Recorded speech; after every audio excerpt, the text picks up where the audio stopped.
So we have a product update for you guys. Our extremely popular MOLLE strap that we originally came out with, we have 2 additional sizes that we're releasing. So the original one is what is now our short MOLLE strap. This is perfect for anything that's going to cover 2 rows of either laser cut MOLLE or any kind of battle belt like that. So this is what you're going to be looking for if you want to attach it to a belt.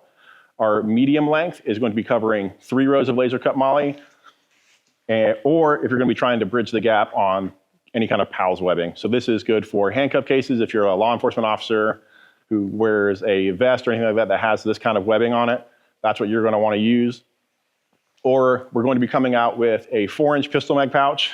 This will be perfect for the 4-inch pistol mag pouch, which has just been designed to hold some of the bigger mags that are out there, the 20+ rounders, stuff like that. And our long MOLLE strap covers 4 rows of laser cut MOLLE.